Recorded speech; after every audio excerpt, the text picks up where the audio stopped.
بن مالک کے نام نے سن، حضرت انس بن مالک فرماتے ہیں پیغمبر اکرم صلی اللہ علیہ وآلہ وسلم جنگ تبوک سے جب واپس آ رہے تھے، واپس آتے آتے لوگوں کو پتا چلا کہ پیغمبر اسلام واپس آ رہے ہیں. خاص طور پر مزدور طبقہ سنیے، مزدوری کرنے والے، پیشہ ورزی کرنے والے، سنتے رہیے آپ کا مقام خدا اور خدا کے رسول کی نظر میں کیا ہے.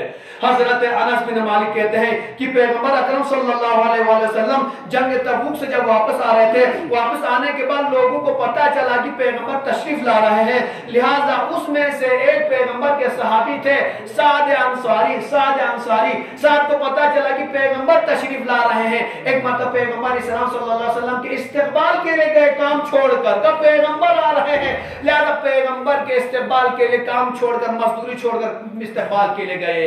جب وہاں جا کر پیغمبر کے چہرے اقدس کی زیارت کی، ایک مرتبہ دست پیغمبر پر ہاتھ رکھا، ہاتھ ملایا. ہم مصافحہ کرنے کے بعد پیغمبر اسلام نے کیا دیکھا کہ سعد کے ہاتھ مزدوری کر کے پھٹے ہوئے جھرنیاں آئی ہوئی ہیں، جس کو ہمارے شنا زمان میں کہتے ہیں کہ ہاتھی وٹ واسلے میرے گیاسلے کرم لاؤ تھے. آج آپ دیکھ لیے گا جو لوگ مزدوری کرتے ہیں ان کے ہاتھ دیکھ لیجئے، ہم جیسے جو کبھی مزدوری نہیں کرتے ان کے ہاتھ دیکھ لیجئے، بہت فرق رہتا ہے. اور ہم فخر کرتے ہیں کہ ہمارے ہاتھ ماشاءاللہ کتنے چکنے چکنے ہاتھ ہیں. آپ کا ہاتھ تو کتنا بالکل پھٹا پھٹا ہاتھ ہے. ہم تانا دیتے ہیں. جیسے اس ساتھ سے ہاتھ ملایا پیغمبر اکرم صلی اللہ علیہ وسلم نے فرمایا ایسا تمہارے ہاتھوں کی حالت کیا ہو گئی ہے، تمہارے ہاتھوں کی حالت ایسے کیوں ہو گئی ہے. ایک مرتبہ حضرت سعد نے جو عرض کیا کہ یا رسول اللہ میں انہی ہاتھوں سے، یا رسول اللہ میرے ہاتھوں کا یہ حال گھر اور میں گھر والوں کو پالنے کے لیے بیلچہ اور رسی استعمال کرتے کرتے بیلچے کے دستے نے میرے ہاتھ کو اس طرح کڑک بنا دیا ہے، اس میں جھرنیاں آگے ہاتھ پھٹنے لگے ہیں. اللہ اکبر.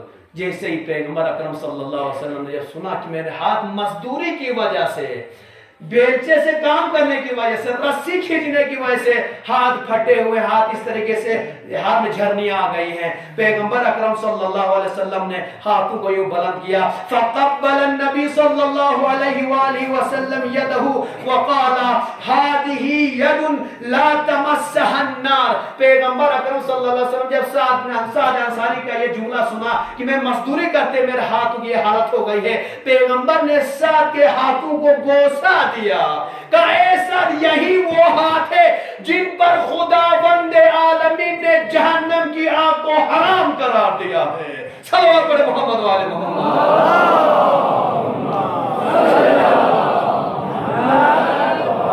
سن لو یہ مسجد کل کی بات ہے، نیا کام کر رہے تھے تو حاجی صفدر صاحب اور ہمارے ابراہیم صاحب سے بات ہو رہی تھی کہ ہاتھوں کی بات رہی تھی کہ آپ کے ہاتھ ابراہیم صاحب کے ہاتھ دیکھیے، شیخ صاحب کے ہاتھ دیکھیے، آپ صفدر کے ہاتھ دیکھیے، شیخ صاحب ہاتھ دیکھیے. بات آ گئی تو میں یہ کہہ رہا تھا کہ آپ کو یہ نہیں پتا کہ آپ کے ہاتھوں کی کیا فضیلت ہے، آپ کے ہاتھوں کی فضیلت آپ کو ہی نہیں پتا. لہذا ایسے مزدورات سن لیں، پیغمبر نے ایسے چکنے ہاتھوں پر بوسہ نہیں دیا ہے بلکہ مزدوری کی وجہ سے پھٹے ہوئے ہاتھوں کو پیغمبر نے بوسہ دیا ہے.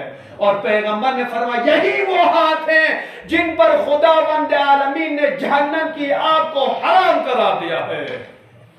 لہذا خوش نہ ہو جائیے کہ ہمارے ہاتھ ماشاءاللہ چکنے چکنے کتنے نرم ہاتھ ہیں، خوش ہو جائے کہ ہمارے ہاتھ پھٹے ہوئے ہیں مزدوری کی وجہ سے، محنت کی وجہ سے، لگن کی وجہ سے. لہذا یہ روش پیغمبر اکرم صلی اللہ علیہ وسلم کی